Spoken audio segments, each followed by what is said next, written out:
Good morning, guys. I hope we're all well. So welcome to my very first training vlog. So the plan of action is to bring you through my training day food, along with a little kind of voiceover of my training with rationale and execution and all that jazz. So first of all, anybody who's been following me for the last kind of 3-4 years will have known that I attempted to make a channel back in which 3 years ago. I think it was the last time I competed. So what I realized when I did that is, unfortunately, I'm not very charismatic, nor am I easy to listen to, and nor am I actually very comfortable in front of the camera. Now, that is something that has improved, and I suppose that is a process of anti-fragile, I suppose. So the more you put yourself in that uncomfortable situation, the more the more comfortable it's going to be. So, for example, I've been talking a lot of my stories and stuff, and that's not necessarily something that I enjoy doing, but it's very necessary for me. So as the more you do something, the more comfortable you get at doing it, kind of thing. So just a little rundown of my food to start. Okay, so what you're going to see is my food kind of quality, my timings and stuff. So I don't really have strict timings. So I like to, digestion rates of meals differ big time. So for example, like some of my meals I like to leave like 3.5 hours between, and some of my meals I'm happy to eat 2 hours later. And that's how I kind of periodize my food around my training window. So what you're gonna see is I have quite low quality food around my workout window. So I'll have like a low quality, easy to digest protein, fats and carbs pre-workout. I'll have an intra-workout carb shake, so I'll just get 40 grams of carbs in as I train, just through a cyclic dextrin. And then my post-workout meal will be like Cocoa Pops or Rice Krispies and whey. Again, meals that digest so easily. So let's say, for example, I have my first meal when I wake up, and then that will be a meal that will have fats and fiber in it, and a meal that probably takes its time to digest. Okay, so then for like a meal like that, I like to give myself about 3 hours before I even attempt to eat my next meal. Reason behind that is because I don't want to be pushing food down on top of already undigested food. It's just a recipe for digestive issues. So, and unfortunately, or unfortunately, depends how you look at it, I'm not a big dude, so I don't need to be pummeling food down for me to be in a surplus. So my first meal will be always tends to be berries, oats, whey. Protein servings, I always will tend to have I'll always tend to have kind of like 36 is a weird number. I'll always shoot for 40 grams of protein per meal. It doesn't offer me any benefit for me to have that above that. Like even 40 is probably pushing it for me. But I like to get in about, I don't even know per body weight, but I'd like to get in about 40 grams of protein 5 times a day. About 200 grams of protein a day. Is where I'm at the moment. Now, I have went through periods of very, very high protein, just under different coaches and stuff, and I suppose it's just preference. Like with the higher protein intake, like you're going to be very satiated, especially like I think I was eating like about 350 grams of protein. Yeah, so I think it was like 60 grams of protein per meal, 5 times a day. So sorry, maybe that's 300 grams of protein. So I'm wrong there. Yeah. But like, just when it comes to building muscle, it doesn't really offer me much benefit to have it over 2.2 grams per kilo, which is around that 200 grams mark. So what you will see with carbohydrates is I really prioritize them like around the workout window. So pre-workout, intra-workout, post, and then that post-workout meal as well. I like to keep, just from a digestive perspective and just from a sleep quality perspective, I don't have any carbohydrates or fats in my last meal. So last meals is just a protein serving and a heap of micronutrients. Reason being is like, I want to be able to get for my sleep quality to be very high, and me having a big bowl of oats or whatever it is pre-bed is that meal is going to take 4 hours to digest, and it's going to impair sleep quality. Not quite 4 hours, you know what I mean, 2.5, 3.5 hours. So that's kind of reasoning why I like to have just a protein meal pre-bed. Now there is going to be that is going to change as my food increases. To the point where, like, if I'm running into any digestive issues in whilst prioritizing my carbohydrates pre, intra, post, and in meal one, which I won't for a while because I got a lot of room there to push things. I like my food has been up considerably higher than it is now, just because my activity is so low. So because I've moved completely online, my steps have went from like 22,000 a day down to like 5,000 a day, which is absolutely the dream. It's absolutely fantastic. My training recovery has been through the roof. So, but my food has had to come down, and because of that, like, even in a surplus, I am still hungry. I am still hungry. So it means I'm in a good position where I will be able to continue to up and up and up food, and I don't think I ever will run into any real digestive issues. As I said, I'm not a big guy. So anything else I need to touch on about my food? No, just basically that you'll see that my food around my workout window is very low quality, and then my meals that are further away from my workout window tend to be more micronutrient dense, and I have my fiber in my meals that are far away from my workout window, just meaning that I can still get it in. I can still get it in without the kind of slow digestive speeds that come with that. And also with the meal timings, it means I can get 5 meals in and still eat in like a 12-hour eating window. So I would like to eat between like I'll probably get all my food in about 11-hour eating window. So I get my first meal in at 9 a.m. and get my last meal in at 8 p.m. Which for me is fantastic. I'm happy to keep it in that window.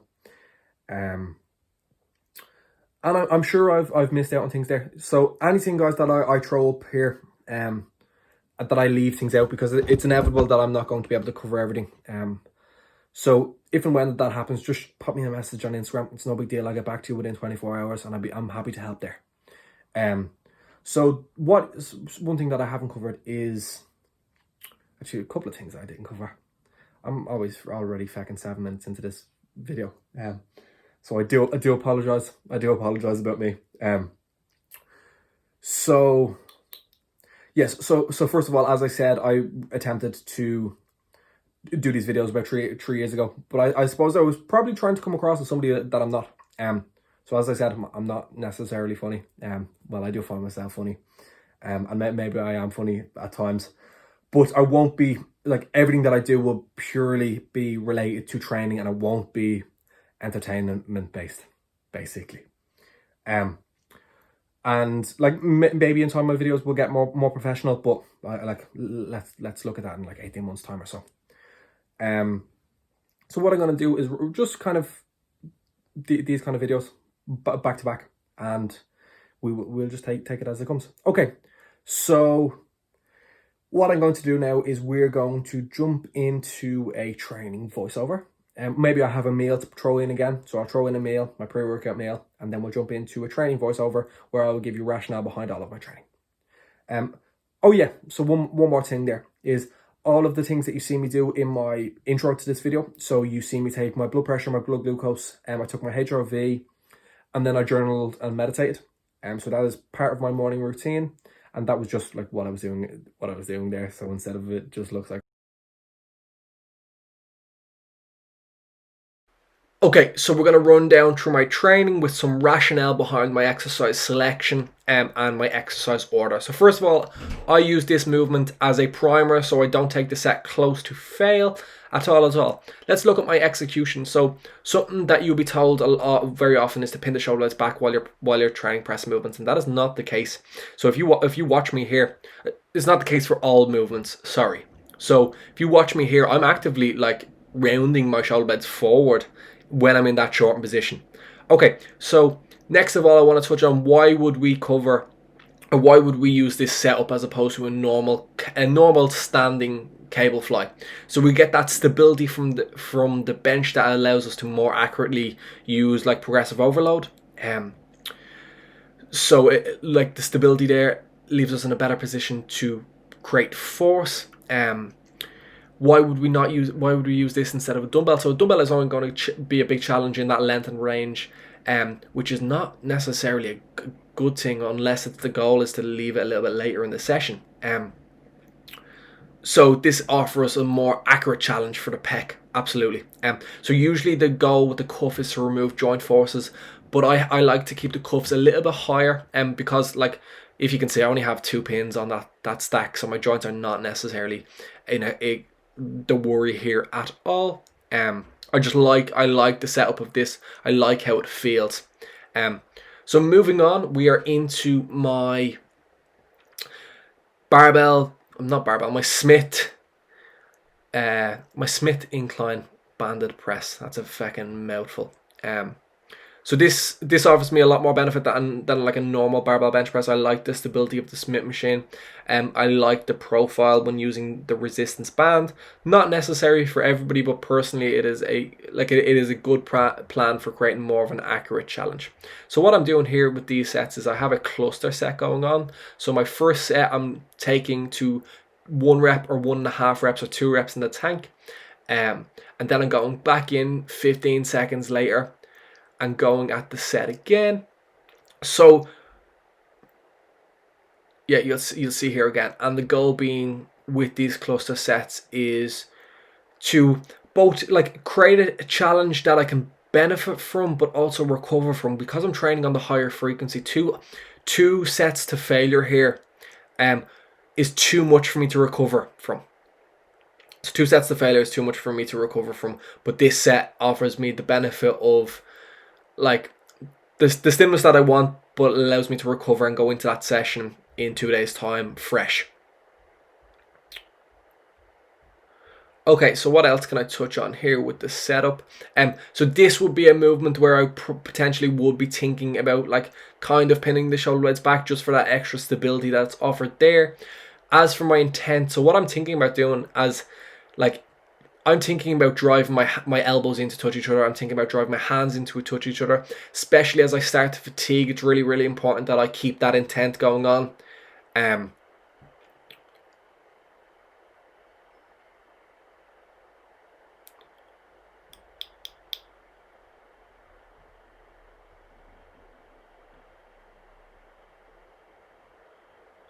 you'll see now I fail. Yeah, that's me. Okay, so moving on into our hack squat. Here I have this reverse banded as well. What can I say? So what I'm going to do is I'm going to play this video back again on repeat just so I can just show kind of intensity side of things. And that's the one thing that I feel like people miss out on when it comes to training, is that intensity and the ability to take that set all the way to genuine muscular failure, not just like a mental failure.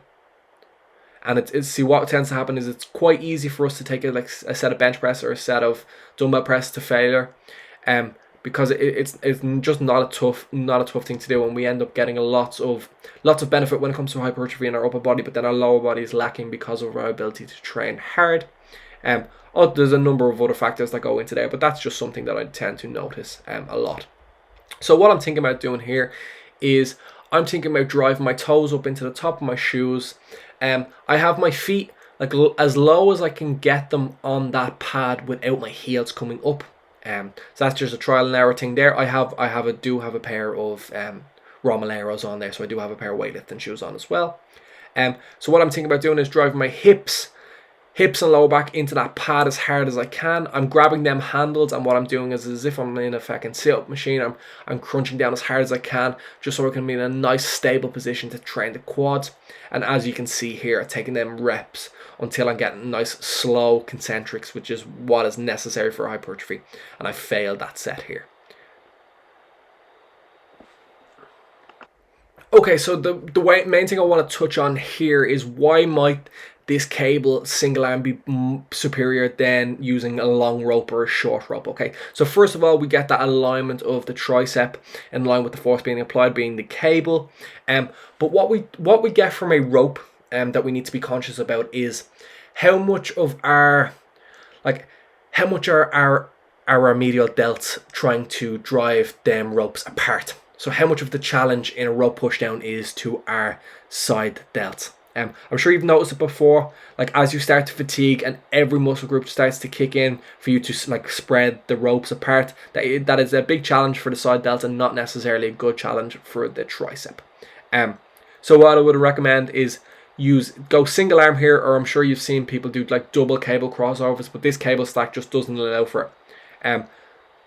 So I went straight into my next tricep movement straight away.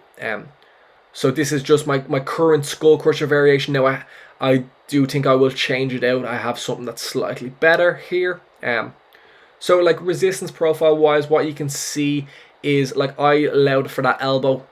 When my elbow was like, or when my hand is close to my face, I allow for my elbow to travel across my body. So just if I'm in that more mechanically advantageous position to drive, and then as I start to get stronger through the tricep, I pull that elbow away, making that moment there bigger. And so what I did is I just replayed these videos over just so I can add more to them. So the next thing I want to touch on here is my blood flow restriction bands and just kind of reasoning behind that. Now there is a couple of unique benefits to having the blood flow restriction bands on, but I'm going to do that in a separate video. Basically, the main benefit being me being able to reach mechanical tension very, very fast because of the fatigue accumulation, basically. So here, even if you look at this movement here, what I'm doing is with my opposite arm that I'm not pressing, I'm driving it into my elbow as much as, like into my bicep as hard as I can to create stability so I can press through that tricep. So that is what I'm thinking about there, and I potentially could have that hand arc in a better position just for a better resistance profile. But they felt good. So here we're moving on to my side lateral. So what I want to do is give you some kind of rationale behind like my tempo, why I have the cable stack up that high and stuff like that. Okay, so what we can see here is the cable is in that bottom position where my hand is by my side. That cable is at 90 degrees to my shoulder, to my cuff, through my elbow. That makes sense. And as I get up, that line gets closer to my side delt, but also the angle there as well decreases, which is meaning that it's going to be a better, more effective challenge for that delt, because it goes from that weight being really effective to pull me that way to not so effective. But also, so what we can see is that moment arm to the shoulder gets smaller as we get weaker, as that arm gets up higher out to my side. Another thing that I often see is people hanging away from the cable stack, and this is not what we should be doing. We should be using that cable stack to create stability. So what you can see is I have that same leg out in front, same leg and same arm out in front. So I'm thinking about driving back into that cable stack with my opposite hand as I train my left arm there. Okay, so what I need to add is the tempo that I'm using there looks to be fairly aggressive, and the reason behind that is because of the way that this cable stack is made, and also because I have a cuff on. Like imagine if I had a dumbbell in my hand there, you would say that I'm moving with quite a lot of control. So because of the cable stack and because of where the cuff is, what it does is it removes inertia. So basically the momentum is less than if I was to use a dumbbell. Hence why I move at a faster tempo there. And here we move on. I just had a little look at my photos or my videos here. Happy enough with the current look. A couple of changes to food. About 10 days ago now has made me a little bit tighter. So the plan is to continue to recomp for the next kind of 20 days before we push harder into a surplus. Yeah, so that's all I gotta add there.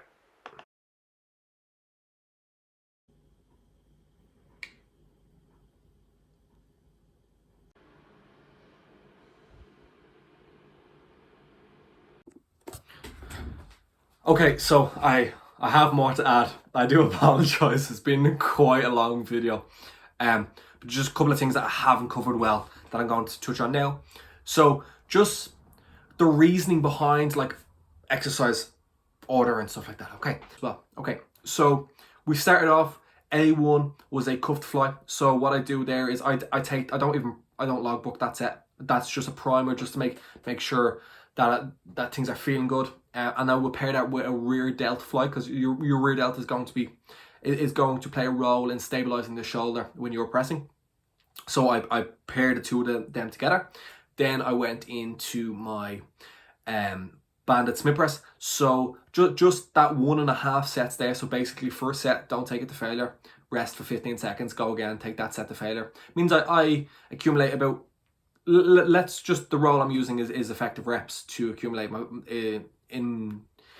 to like measure my volume. So I'm getting about 8 effective reps there, and that for me is enough that I can recover in 48 hours and be then again ready to train. So what I'm doing is I train, each muscle group is getting trained 3 times every 3 times every 8 days.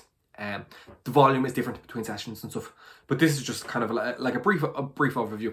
So fly first, get the pecs short, get fired up, and then into my big meat and potato press. And then, so from then I'm into my quad movement, which is my hack squat. So again here, that 1.5 set, take that first set to 2 reps in the tank, that last set to failure. Then from there, what I will do is I moved on into my triceps. So triceps, personally, my bias towards things is to program your tricep work before your delts, being that your delts are going to play a role in kind of stabilizing, and also the fact that they're if your delts are fatigued going into your triceps in tricep work, even if you use like a single cable, like I just talked about there, you will still feel like your delt is going through basically a fucking isometric for your delt. Even if you're not spreading ropes apart there, you will just kind of feel like you can't get as much out of the delt because it's not going to be able to stabilize as well when it's fatigued, basically. So the next thing we need to talk about is my current food. So I have this out in front of me. From training, I just buried my bowl of Cocoa Pops and I forgot to take a photo of it, or video of it. So I do apologize. I had 130 grams of Cocoa Pops and 30 grams of whey. Again, 90 minutes after that, I will then have my next meal, which you will see photos of. So my macronutrient breakdown at the moment is I get about 200 grams of protein. When I say about, I'm like 5 grams either way. I'm happy out to be 5 grams either way. I don't track trace either. So for example, I don't track the protein in oats. My carbohydrates are at 520, and my fats are at 70. Now, obviously different on non-training days. And my fiber is between 30 and 35 grams. Anything over that. So the next thing I need to touch on before I wrap this video up is kind of I just want to give a little bit more rationale behind kind of my thought process. Okay, so the higher frequency split that I'm running at the moment is a complete trial and error, which has actually been working fantastically. Really, really enjoying it. So I find that I get a big mental fatigue accumulation as I train. So let's say I'm training push. By the time I get to do my side laterals, my side lateral or my delt work and my tricep work, I'm smoked. My push is smoked to the point where they don't get proper attention. But it also gives me that excitement factor of, let's say I'm doing my 1.5 sets of hacks. That's all I got in that session to progress. That is my only focus. I'm not thinking about what I got after. I can use that one set is that shows if I have progressed or not. It shows if I'm going to progress. So that's just an emotional attachment to things. So don't necessarily worry about that. But mental fatigue and as you train and not being able to give full effort into your accessory movements or your movements that you have tagged on, for example, like your delts and your triceps in your push session. So when it comes to reading the literature and reading the research, in my opinion, it's a bit of a guessing game because it doesn't take into account individual mechanics. It doesn't take into account internal feel. It doesn't take into account intent. Sure gives us a window or a tool, or it gives coaches guidelines of volume estimations or RPE estimations. So personally, I have the bias of taking things to a closer proximity of failure. I have the bias of not periodizing volume because it's hard to monitor progressive overload. I would prefer, I prefer strict progressive overload, because it doesn't, like, that is going to be the main, I didn't post on this on Instagram, that is going to be a main indicator of whether we're progressing or not. It's going to be a main indicator of whether this volume is enough or is too much for us. Hence why I don't like to taper in volume. And I like to keep things like within like 1 rep in reserve, or things completely to failure. But it depends on, like, it does depend on who I'm programming for. So like there's a lot of considerations, a lot of factors to take into account here. So like the majority of my programming at the moment will have a fine mixture of both. So some movements will be taken to 2 reps in the tank. Some movements will be taken to completely to failure. Some movements can potentially even be taken beyond fail. Just depends on the individual, on the circumstance, and on the goal. So that is me done. That is my video. That was a lot longer than intended. Because if I haven't explained anything well, which is going to happen, I'm probably not very good at explaining things, I am aware.